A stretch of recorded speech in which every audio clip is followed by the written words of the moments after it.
Hello दोस्तों, नमस्कार। हम लोग का ब्रिक्स का थ्योरी खत्म हो गया है। आज स्टार्ट करेंगे न्यूमेरिकल्स। आज स्टेट लेवल एग्जाम्स में जो न्यूमेरिकल्स आए हैं उनको देखेंगे, ठीक है। स्टार्ट करते हैं नंबर वन से।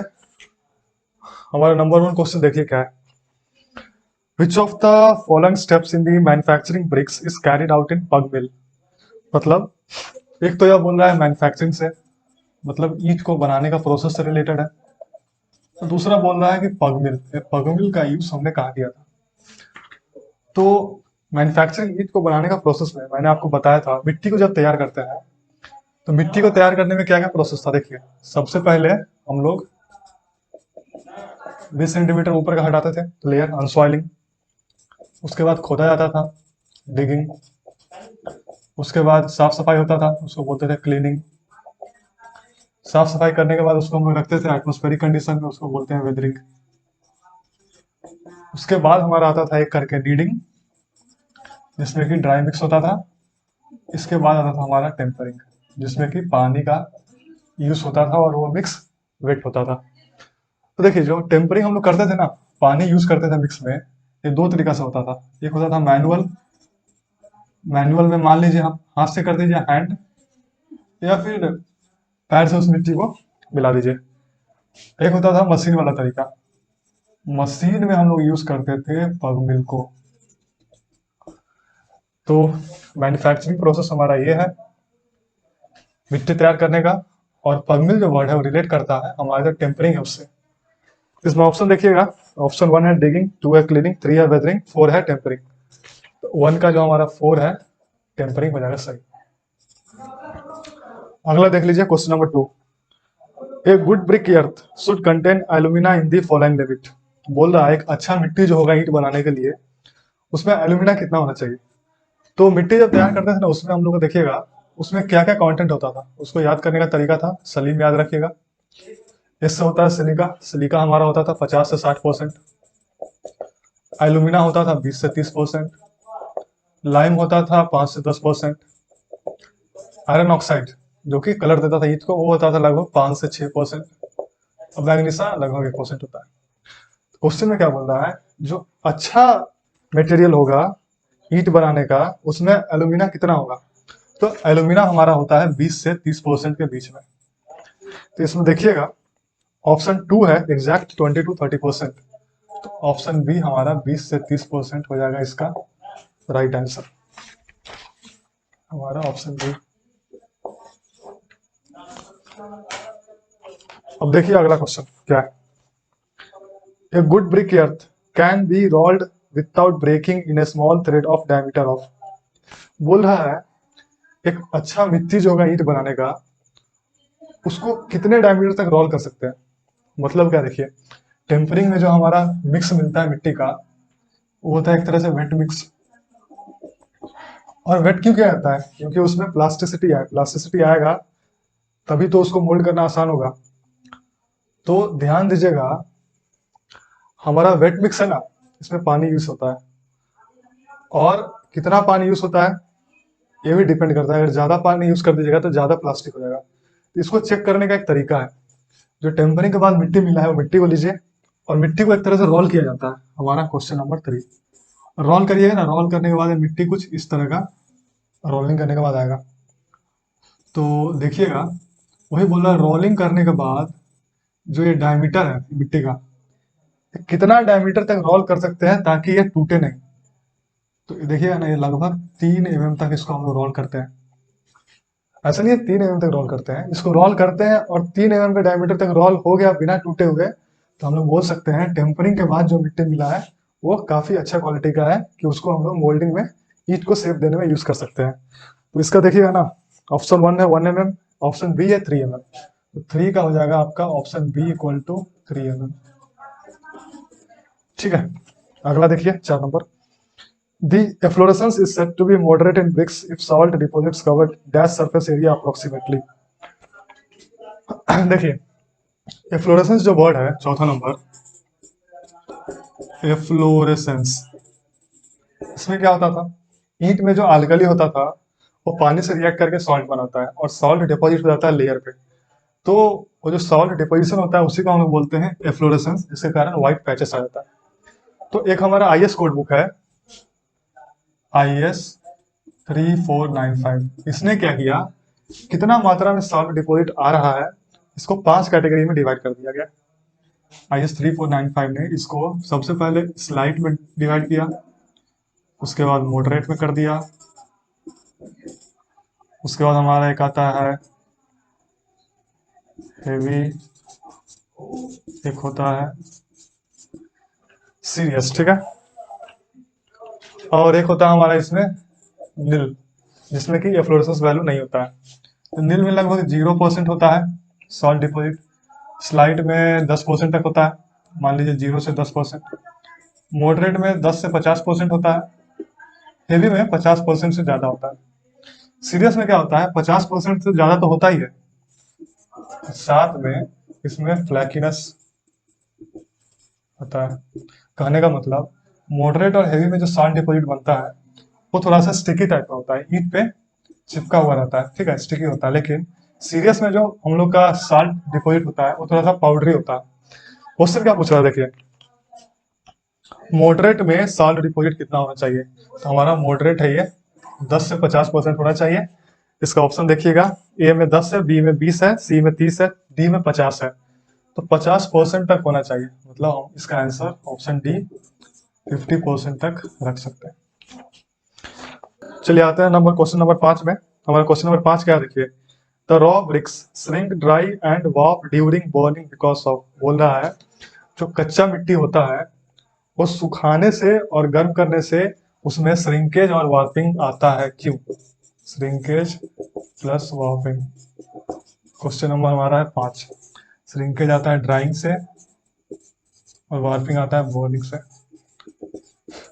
इसका आने का कारण क्या है? सिंपल सा ऐसा आने का कारण एक ही होता है, मॉइस्चर कंटेंट ज्यादा है। अभी भी मॉइस्चर कंटेंट हमारे कहाँ से आता है, तो मॉइस्चर कंटेंट हमारा आता था क्ले से। क्ले में क्या होता था, एल्यूमिना। एल्यूमिना कितना होता था, लगभग 20 से 30%। 20 से 30%। अगर यही एल्यूमिना 20 से 30% से ज्यादा है तो क्या होता है, उसमें मॉइस्चर कंटेंट सुखाने के बाद भी काफी रह जाता है, जिसके कारण उसमें आता है श्रिंकेज, क्योंकि पानी जब एट वंस एवापोरेट करता है तो उसमें श्रिंकेज आता है। वही जब जलाइएगा ना, ज्यादा मॉइस्चर कंटेंट रहता है तो उसमें वार्पिंग आता है, जिसमें कि टेढ़ा मेढ़ा हो जाता है।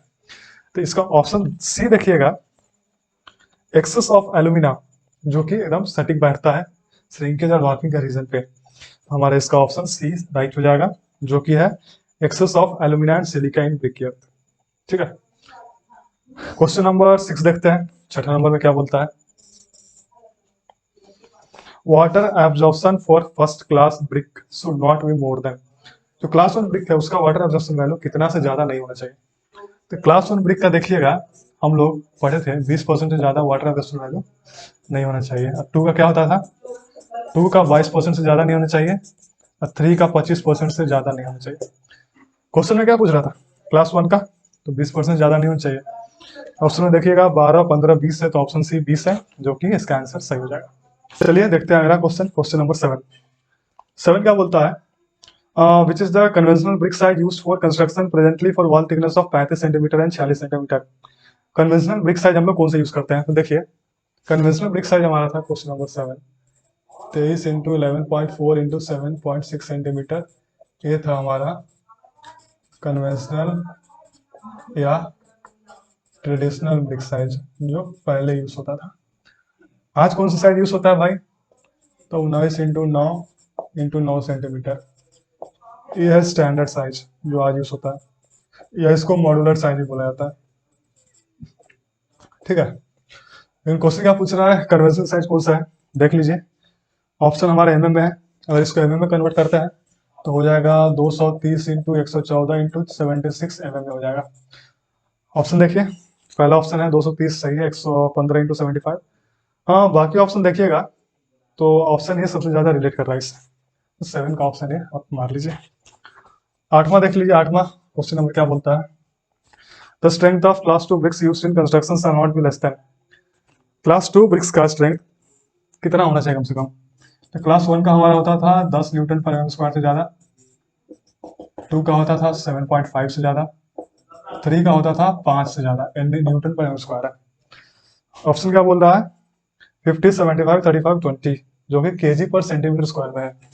इसको कन्वर्ट करिएगा केजी पर सेंटीमीटर स्क्वायर में क्लास 2 का, तो 75 केजी पर सेंटीमीटर स्क्वायर आ जाएगा। 75 केजी पर सेंटीमीटर स्क्वायर, ऑप्शन बी है। ठीक है, क्वेश्चन नंबर 9 देखिए। The good clay for making brick किस, कौन सा क्ले अच्छा होता है ईंट बनाने के लिए? सिल्टेड, ब्लैक कॉटन, वेदर्ड या अनवेदर्ड? तो हम लोग जब मिट्टी तैयार करते हैं उसमें वेदरिंग करके एक प्रोसेस है जिसमें कि वो मिट्टी को सॉफ्ट किया जाता है वेदरिंग में, एटमॉस्फेरिक कंडीशन में रख के। तो जो हमारा वेदर्ड क्ले है सबसे अच्छा होगा ईंट बनाने के लिए। तो हमारा 9 का जो सी है वेदर्ड क्ले हो जाएगा राइट ऑप्शन। ठीक है, 9 का सी। अगला देख लीजिए 10 number. The process of mixing clay, water and other ingredients to brick is known as. पहली बात तो 10वां में पानी मिक्स हो रहा है, साथ में क्ले है, साथ में अदर इंग्रेडिएंट्स है। पानी मिक्स होता था कहाँ पे? टेम्परिंग में। टेम्परिंग से पहले मिक्स रहता था ड्राई, तो पानी हम लोग मिक्स करते थे टेम्परिंग में। क्या क्या ऑप्शन है इसका? पगिंग, पगिंग करके तो कोई प्रोसेस नहीं होता है, लेकिन टेम्परिंग में एक मशीन यूज होता है जिसको पग मिल कहा जाता है। मोल्डिंग तो ठीक है, मोल्डिंग में भी पानी यूज होता है, लेकिन उसमें मेन काम क्या होता है? शेप दिया जाता है ईंट को। ड्राइंग सुखाया जाता है, तो इसमें पानी निकालना है। नीडिंग, देखिएगा जो टेम्परिंग है ना, टेम्परिंग को नीडिंग में बोला जाता है। जब टेम्परिंग में पानी मिलाया जाता है, टेम्परिंग को नीडिंग में बोला जाता है, तो नीडिंग में भी पानी मिलाया जाएगा ना, इसका हो जाएगा ऑप्शन नीडिंग सही, जो कि ऑप्शन डी है, 10 का डी। अगला देखिए 11 number. The frog of A brick is normally made on it's longer face, shorter face, bottom face, top face. Frog होता है ईंट के टॉप पे बनाया जाता है, तभी तो दो ईंट को रखा जाएगा ऐसे, तो फ्रॉग यहाँ कॉन्टेक्ट में आता है और थोड़ा सा स्ट्रॉन्ग बॉन्ड बनाता है मोटर के साथ यूज होकर। तो हमारा क्वेश्चन नंबर 11 है, उसका हो जाएगा टॉप फेस। तो फ्रॉग रहता है टॉप फेस पे, जो कि है हमारा ऑप्शन डी, 11 का डी। क्वेश्चन नंबर 12 देख लीजिए। For good bonding in bricks uniform in size. मान लीजिए यूनिफॉर्म साइज का ब्रिक है, तो अच्छा बॉन्डिंग के लिए क्या होना चाहिए? पहला, all bricks need not to be uniform in size. Question में बोल रहा है कि यूनिफॉर्म साइज का है, लेकिन यहाँ बोल रहा है कि जरूरी नहीं है कि यूनिफॉर्म साइज का नहीं हो। मान लीजिए यूनिफॉर्म साइज का ब्रिक नहीं है, कोई ऐसा है, कोई ऐसा है, कोई ऐसा है, तो अच्छा स्ट्रेंथ तो नहीं आएगा। दूसरा क्या है? Bats must be used in alternate course only. यहाँ पे दो वर्ड आ रहा है, एक आ रहा है बैट। तो बैट क्या होता है बताता हूँ। मान लीजिए ईंट है, ये लेंथ है, इसको 3D बनाने की कोशिश करते हैं। ठीक है, ये लेंथ है, ये विड्थ है और ये हाइट है। तो अगर ईंट को विड्थ के साइड अगर काटा जाए, मान लीजिए विड्थ है, इसके अलावा अगर हम काटते हैं, तो काटने के बाद जो पोर्शन आता है उसको हम बोलते हैं बैट। ठीक है, और एक और इसमें वर्ड क्या यूज हो रहा है ऑप्शन में हमारा? कोर्स। मान लीजिए ईंट को एक लेयर में ऐसे लगा दिए, फिर दूसरा लेयर में मान लीजिए ऐसे लगा दिए, तो एक जो हॉरिजॉन्टल लेयर लगाया जाता है ना ईंट का, इस एक हॉरिजॉन्टल लेयर को वन कोर्स बोला जाता है। तो ऑप्शन क्या बोलता है देखिए, bats must be used in alternate course only. मतलब बैट्स को अगर इस हॉरिजॉन्टल प्लेन में यूज कर दिए तो इसमें यूज नहीं करके इसमें यूज करना है। ऐसा जरूरी नहीं होता, बैट्स को तो नेक्स्ट कोर्स में भी लाइन सब कोर्स में यूज कर सकते हैं, लेकिन अल्टरनेट में यूज करना चाहिए तो ज्यादा अच्छा रहता है। लेकिन ऐसा नहीं है कि अल्टरनेट कोर्स में यूज कर ही नहीं सकते हैं, तो ये ऑप्शन छोड़ते हैं, अगला में देखते हैं। Vertical joints in alternate course should fall in plum. Joints कब बनेगा? जब दो ईंट होगा, एक ईंट है, एक ईंट है, ये एक जॉइंट है, ठीक है, और यह भी एक जॉइंट है, यह भी एक जॉइंट है।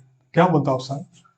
इसमें मान लीजिए मैं एक और लेयर बनाता हूँ, तब ये क्वेश्चन आपको और अच्छा से समझ में आएगा। एक लेयर और बना दिया गया। क्या बोल रहा है? वर्टिकल जॉइंट्स, ये जॉइंट्स है, vertical joints must fall in alternate course, जो कि चेक किया जाएगा प्लम से। मतलब एक कोर्स एक ये है, एक दूसरा ये है, तो इसका जो जॉइंट्स आता है ना वर्टिकल, ये आना चाहिए एक वर्टिकल लाइन में, मतलब ये जॉइंट और ये जॉइंट बीच वाला का नहीं, तो ये ज्यादा अच्छा स्ट्रेंथ वाला बॉन्डिंग बनता है इसमें। तो ऑप्शन सी को कंसिडर कर सकते हैं। प्लम क्या होता है? प्लम आपने देखा होगा, इस तरह का एक होता है जिससे कि चेक किया जाता है वर्टिकल अलाइनमेंट। चौथा ऑप्शन है cement motor used must have सुर्खी एज एन एडिटिव। तो देखिए सुर्खी क्या होता है, ध्यान रखिएगा। सुर्खी क्या होता है? पाउडर होता है किसका? तो थोड़ा सा कम जो ईंट जला रहता है उसका। इसको लिख लीजिए स्लाइटली अंडर बर्न ब्रिक का पाउडर। तो बहुत टाइम हम लोग जो मसाला बनाते हैं सीमेंट और बालू ना मिला के, फाइन एग्रीगेट ना मिला के सीमेंट और सुथरी का भी मसाला बनाया जाता है, लेकिन उसका उतना स्ट्रेंथ नहीं होता है जितना कि सीमेंट और फाइन एग्रीगेट वाला होता है। तो ऑप्शन डी हमारा हो जाएगा गलत। तो ए बी डी हो गया गलत, सही कौन सा होगा? सी, मतलब अल्टरनेट प्रोसेस में अगर वर्टिकल जॉइंट्स एक लाइन में आ रहे हैं तो स्ट्रेंथ ज़्यादा अच्छा होगा। तो हमारा हो जाएगा क्वेश्चन नंबर कौन सा है? 12। 12 का हो जाएगा हमारा सी। देख लीजिए क्वेश्चन नंबर अगला 13। A good brick when immersed in water bath for 24 hours should not what observe more than। तो वाटर ऑब्जर्वेशन का बात हो रहा है। क्लास 1 ब्रिक मैंने बताया था कि 20% से ज़्यादा वाटर ऑब्जर्व नहीं करना चाहिए। क्लास 2 ब्रिक 22% से ज़्यादा नहीं करना चाहिए। क्लास 3 ब्रिक 25% से ज़्यादा नहीं करना चाहिए। तो ऑप्शन क्या है? पहले ऑप्शन देख लीजिए, 20% ऑफ ड्राई वेट, और बात हो रहा है अच्छा ईट का। तो सबसे अच्छा ईट इसमें होता है क्लास 1 का। तो 20% से ज़्यादा ऑब्जर्व नहीं करता है तो सबसे अच्छा ईट होगा। ऑप्शन 1 में यही बोल रहा है, 20% ऑफ इट्स ड्राई वेट। ठीक है, हमारा 13 का ये हो जाएगा। क्वेश्चन नंबर 14 देखिए। For 1 cubic metre of brick masonry, masonry की बात हो रहा है मतलब मसाला और ईट का कॉम्बिनेशन होगा। The number of modular bricks, यही पे मैंने बताया था मॉडुलर ब्रिक्स बोला जाता है स्टैंडर्ड ब्रिक्स हो, और हम लोग ब्रिक्स मैसनरी मतलब मसाला और ब्रिक्स के कारण जो डिफरेंट डिफरेंट स्ट्रक्चर बनेगा उसको हम लोग मैसनरी बोलते हैं। जैसे ही मसाला यूज कर दीजिएगा, स्टैंडर्ड जो होता है ईट का साइज, हम लोग सॉल्व कर रहे हैं 14 नंबर। स्टैंडर्ड साइज हो गया 19 इंटू 9 इंटू 9, या इसको बोल दीजिए मॉडुलर साइज। जैसे ही इसमें मसाला मिला दिए, मसाला का लिया जाता है लगभग 1 सेंटीमीटर या 10 mm बोल लीजिए थिकनेस, तो हमारा हो जाएगा 20 इंटू 10 सेंटीमीटर का ईंट। ठीक है, तो बोल रहा है 1 क्यूबिक मीटर में कितना ईंट होगा 1 मीटर क्यूब में। तो एक ईंट का वॉल्यूम निकाल लीजिए। तो एक ईंट है, तो 1 ब्रिक का वॉल्यूम अगर इसको mm में कन्वर्ट करिएगा तो 0.2 इंटू 0.1 इंटू 0.1 मीटर क्यूब में आएगा। इसको कन्वर्ट करिएगा तो 0.002 मीटर क्यूब आएगा। तो ये क्या है? एक ईंट का वॉल्यूम है, और 1 मीटर क्यूब का हम कुछ स्ट्रक्चर डिजाइन करते हैं ऐसे ऐसे ईंट को यूज करके। तो कितना ईंट यूज करना होगा? तो इतना मीटर क्यूब में आ रहा है हमारा एक ईंट। देख लीजिए, इसको हटा देते हैं। 0.002 मीटर क्यूब में आ रहा है हमारा एक ईंट, 1 ब्रिक। यहाँ से 1 मीटर क्यूब में निकाल लीजिए कितना आएगा। 1/0.002 बराबर, पॉइंट हटाते हैं, यहाँ आ जाएगा 1000, यहाँ आ जाएगा 2, काटिएगा 500 ब्रिक्स।